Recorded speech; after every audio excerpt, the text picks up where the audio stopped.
مومنوں، تم کو مقتولوں کے بارے میں قصاص یعنی خون کے بدلے خون کا حکم دیا جاتا ہے، اس طرح پر کہ آزاد کے بدلے آزاد مارا جائے اور غلام کے بدلے غلام اور عورت کے بدلے عورت۔ اور اگر قاتل کو اس کے مقتول بھائی کے قصاص میں سے کچھ معاف کر دیا جائے تو وارث مقتول کو پسندیدہ طریق سے قرارداد کی پیروی یعنی مطالبہ خون بہا کرنا اور قاتل کو خوشخوئی کے ساتھ ادا کرنا چاہیے۔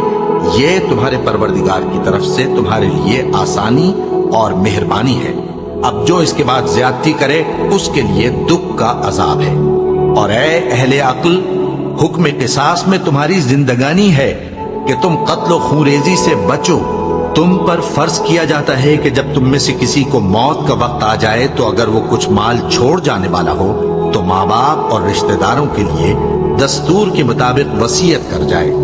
اللہ سے ڈرنے والوں پر یہ ایک حق ہے۔ پھر جو شخص وصیت کو سننے کے بعد اس کو بدل ڈالے تو اس کے بدلنے کا گناہ انہی لوگوں پر ہے جو اس کو بدلیں، اور بے شک اللہ سنتا جانتا ہے۔ اب اگر کسی کو وصیت کرنے والے کی طرف سے کسی وارث کی طرفداری یا حق تلفی کا اندیشہ ہو تو اگر وہ وصیت کو بدل کر وارثوں میں صلح کرا دے تو اس پر کچھ گناہ نہیں، بے شک اللہ بخشنے والا ہے، رحم والا ہے۔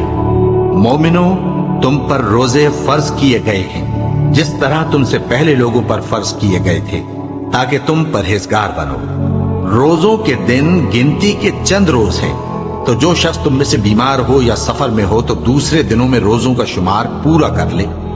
اور جو لوگ روزہ رکھنے کی طاقت رکھیں لیکن رکھیں نہیں، وہ روزے کے بدلے محتاج کو کھانا کھلا دیں۔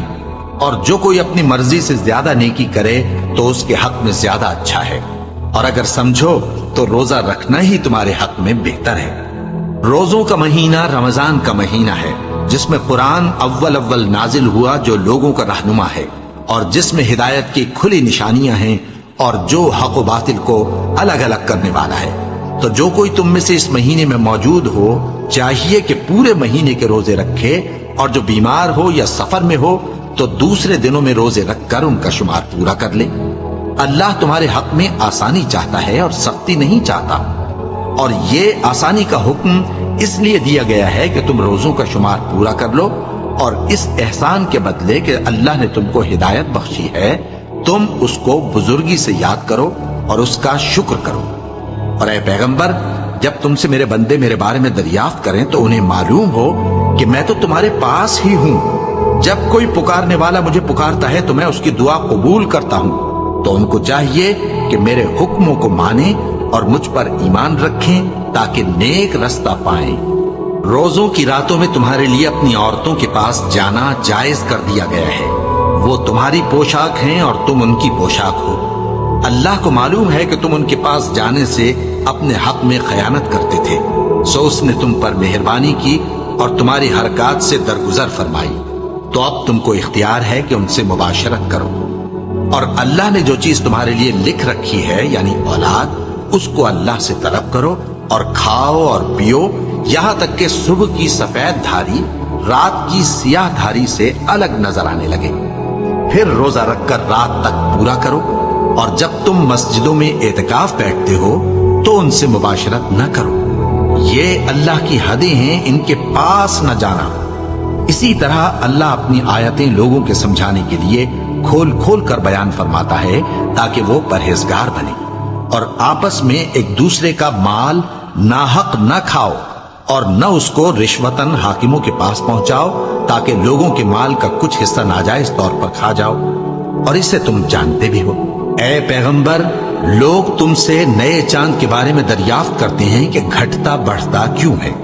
کہہ دو کہ وہ لوگوں کے کاموں کی میعادیں اور حج کے وقت معلوم ہونے کا ذریعہ ہے، اور نیکی اس بات میں نہیں کہ احرام کی حالت میں گھروں میں ان کے پچھواڑے کی طرف سے آؤ، بلکہ نیکوکار وہ ہے جو پرہیزگار ہو، اور گھروں میں ان کے دروازوں سے آیا کرو اور اللہ سے ڈرتے رہو تاکہ کامیاب ہو جاؤ۔ اور جو لوگ تم سے لڑتے ہیں تم بھی اللہ کی راہ میں ان سے لڑو، مگر زیادتی نہ کرنا کہ اللہ زیادتی کرنے والوں کو دوست نہیں رکھتا۔ اور ان کو جہاں پاؤ قتل کر دو، اور جہاں سے انہوں نے تم کو نکالا ہے یعنی مکے سے، وہاں سے تم بھی ان کو نکال دو۔ اور دین سے گمراہ کرنے کا فساد قتل و خونریزی سے کہیں بڑھ کر ہے۔ اور جب تک وہ تم سے مسجد حرام یعنی خانہ کعبہ کے پاس نہ لڑیں تم بھی وہاں ان سے نہ لڑنا۔ ہاں اگر وہ تم سے لڑیں تو تم ان کو قتل کر ڈالو، کافروں کی یہی سزا ہے۔ پھر اگر وہ باز آ جائیں تو اللہ بخشنے والا ہے، رحم کرنے والا ہے۔ اور ان سے اس وقت تک لڑتے رہنا کہ فساد نابود ہو جائے اور ملک میں اللہ ہی کا دین غالب ہو جائے۔ پھر اگر وہ فساد سے باز آ جائیں تو ظالموں کے سوا کسی پر زیادتی نہیں کرنی چاہیے۔ ادب کا مہینہ ادب کے مہینے کے مقابل ہے، اور ادب کی چیزیں ایک دوسرے کا بدلہ ہیں۔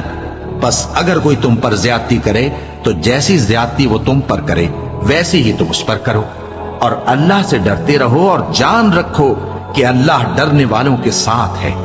اور اللہ کی راہ میں مال خرچ کرو اور اپنے آپ کو ہلاکت میں نہ ڈالو، اور نیکی کرو، بے شک اللہ نیکی کرنے والوں کو دوست رکھتا ہے۔ اور اللہ کی خوشنودی کے لیے حج اور عمرے کو پورا کرو، اور اگر راستے میں روک لیے جاؤ تو جیسی قربانی میسر ہو کر دو، اور جب تک قربانی اپنے مقام پر نہ پہنچ جائے سر نہ منڈاؤ۔ اور اگر کوئی تم میں بیمار ہو یا اس کے سر میں کسی طرح کی تکلیف ہو تو اگر وہ سر منڈا لے تو اس کے بدلے روزے رکھے یا صدقہ دے یا قربانی کرے۔ پھر جب تکلیف دور ہو کر تم مطمئن ہو جاؤ تو جو تم میں حج کے وقت تک عمرے سے فائدہ اٹھانا چاہے وہ جیسی قربانی میسر ہو کرے، اور جس کو قربانی نہ ملے وہ 3 روزے ایام حج میں رکھے اور 7 جب واپس ہو۔ یہ پورے 10 ہوئے۔ یہ حکم اس شخص کے لیے ہے جس کے اہل و عیال مکے میں نہ رہتے ہوں۔ اور اللہ سے ڈرتے رہو اور جان رکھو کہ اللہ سخت عذاب دینے والا ہے۔ حج کے مہینے معین ہیں جو معلوم ہیں، تو جو شخص ان مہینوں میں حج کی نیت کر لے تو حج کے دنوں میں نہ عورتوں سے اختلاط کرے، نہ کوئی برا کام کرے اور نہ کسی سے جھگڑے۔ اور جو نیک کام تم کرو گے وہ اللہ کو معلوم ہو جائے گا۔ اور زاد راہ یعنی رستے کا خرچ ساتھ لے جاؤ، کیونکہ بہترین زاد راہ پرہیزگاری ہے۔ اور اے اہل عقل مجھی سے ڈرتے رہو، اس کا تمہیں کچھ گناہ نہیں کہ حج کے دنوں میں بذریعہ تجارت اپنے پروردگار سے روزی طلب کرو۔ اور جب عرفات سے واپس ہونے لگو تو مشعر حرام یعنی مزدلفہ میں اللہ کا ذکر کرو، اور اس طرح ذکر کرو جس طرح اس نے تم کو سکھایا، اور اس سے پیشتر تم لوگ ان طریقوں سے محض ناواقف تھے۔ پھر جہاں سے اور لوگ واپس ہوں وہیں سے تم بھی واپس ہو، اور اللہ سے بخشش مانگو، بے شک اللہ بخشنے والا ہے، رحمت کرنے والا ہے۔ پھر جب حج کے تمام ارکان پورے کر چکو تو مینا میں اللہ کو یاد کرو جس طرح اپنے باپ دادا کو یاد کیا کرتے تھے، بلکہ اس سے بھی زیادہ۔ اور بعض لوگ ایسے ہیں جو اللہ سے التجا کرتے ہیں کہ اے پروردگار ہم کو جو دینا ہے دنیا ہی میں دے دے، اور ایسے لوگوں کا آخرت میں کچھ حصہ نہیں۔ اور بعض ایسے ہیں کہ دعا کرتے ہیں کہ پروردگار ہم کو دنیا میں بھی نعمت عطا فرما اور آخرت میں بھی نعمت بخشیو اور دوزخ کے عذاب سے محفوظ رکھیو۔ یہی لوگ ہیں جن کے لیے ان کے کاموں کا حصہ یعنی اجر نیک تیار ہے، اور اللہ جلد حساب لینے والا ہے۔ اور قیام منا کے دنوں میں جو گنتی کے دن ہیں اللہ کو یاد کرو۔ اگر کوئی جلدی کرے اور 2 ہی دن میں چل دے تو اس پر بھی کچھ گناہ نہیں، اور جو بات تک ٹھہرا رہے اس پر بھی کچھ گناہ نہیں۔ یہ باتیں اس شخص کے لیے ہیں جو اللہ سے ڈرے، اور تم لوگ اللہ سے ڈرتے رہو اور جان رکھو کہ تم سب اس کے پاس جمع کیے جاؤ گے۔ اور کوئی شخص تو ایسا ہے جس کی گفتگو دنیا کی زندگی میں تم کو دلکش معلوم ہوتی ہے، اور وہ اپنے معافی ضمیر پر یعنی اس بات پر جو اس کے دل میں ہے اللہ کو گواہ بناتا ہے، حالانکہ وہ سخت جھگڑالو ہے۔ اور جب پیٹ پھیر کر چلا جاتا ہے تو زمین میں دوڑتا پھرتا ہے تاکہ اس میں فتنہ انگیزی کرے اور کھیتی کو برباد اور انسانوں اور حیوانوں کی نسل کو نابود کر دے، اور اللہ فتنہ انگیزی کو پسند نہیں کرتا۔ اور جب اس سے کہا جاتا ہے کہ اللہ سے خوف کر تو غرور اس کو گناہ میں پھنسا دیتا ہے، سو اس کو جہنم کافی ہے اور وہ بہت برا ٹھکانہ ہے۔ اور کوئی شخص ایسا ہے کہ اللہ کی خوشنودی حاصل کرنے کے لیے اپنی جان بیچ ڈالتا ہے، اور اللہ بندوں پر بہت مہربان ہے۔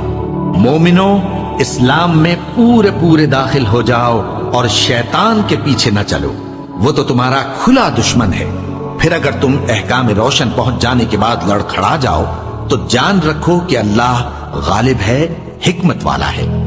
کیا یہ لوگ اسی بات کے منتظر ہیں کہ ان پر اللہ کا عذاب بادل کے سائبانوں میں نازل ہو اور فرشتے بھی اتر آئیں اور کام تمام کر دیا جائے؟ اور سب کاموں کا رجوع اللہ ہی کی طرف ہے۔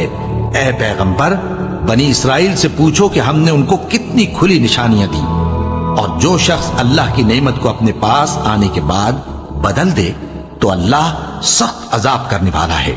اور جو کافر ہیں ان کے لیے دنیا کی زندگی خوشنما کر دی گئی ہے اور وہ مومنوں سے تمسخر کرتی ہیں، لیکن جو پرہیزگار ہیں وہ قیامت کے دن ان سے اوپر ہوں گے۔ اور اللہ جس کو چاہتا ہے بے حساب رزق دیتا ہے۔ پہلے تو سب لوگوں کا ایک ہی مذہب تھا، لیکن وہ آپس میں اختلاف کرنے لگے تو اللہ نے ان کی طرف بشارت دینے والے اور ڈر سنانے والے پیغمبر بھیجے اور ان پر سچائی کے ساتھ کتابیں نازل کی، تاکہ جن امور میں لوگ اختلاف کرتے تھے ان کا ان میں فیصلہ کر دے۔ اور اس میں اختلاف بھی انہی لوگوں نے کیا جن کو کتاب دی گئی تھی، باوجود کہ ان کے پاس کھلے ہوئے احکام آ چکے تھے، اور یہ اختلاف انہوں نے صرف آپس کی ضد سے کیا۔ تو جس امر حق میں وہ اختلاف کرتے تھے اللہ نے اپنی مہربانی سے مومنوں کو اس کی راہ دکھا دی، اور اللہ جس کو چاہتا ہے سیدھا راستہ دکھا دیتا ہے۔ کیا تم یہ خیال کرتے ہو کہ یوں ہی بہشت میں داخل ہو جاؤ گے، اور ابھی تم کو پہلے لوگوں کی سی مشکلیں تو پیش آئی ہی نہیں؟ ان کو بڑی بڑی سختیاں اور تکلیفیں پہنچیں اور وہ صعوبتوں میں ہلا ہلا دیے گئے، یہاں تک کہ پیغمبر اور مومن لوگ جو ان کے ساتھ تھے سب پکار اٹھے کہ کب اللہ کی مدد آئے گی۔ دیکھو اللہ کی مدد ان قریب آیا چاہتی ہے۔ اے نبی، لوگ تم سے پوچھتے ہیں کہ اللہ کی راہ میں کس طرح کا مال خرچ کریں۔ کہہ دو کہ جو چاہو خرچ کرو، لیکن جو مال خرچ کرنا چاہو وہ درجہ بدرجہ اہل استحقاق یعنی ماں باپ کو اور قریب کے رشتہ داروں کو اور یتیموں کو اور محتاجوں کو اور مسافروں کو سب کو دو، اور جو بھلائی تم کرو گے اللہ اس کو جانتا ہے۔ مسلمانوں، تم پر اللہ کے راستے میں لڑنا فرض کر دیا گیا ہے، اور وہ تمہیں ناگوار تو ہوگا، مگر عجب نہیں کہ ایک چیز تم کو بری لگے اور وہ تمہارے حق میں بھلی ہو، اور عجب نہیں کہ ایک چیز تم کو بھلی لگے اور وہ تمہارے لیے مضر ہو۔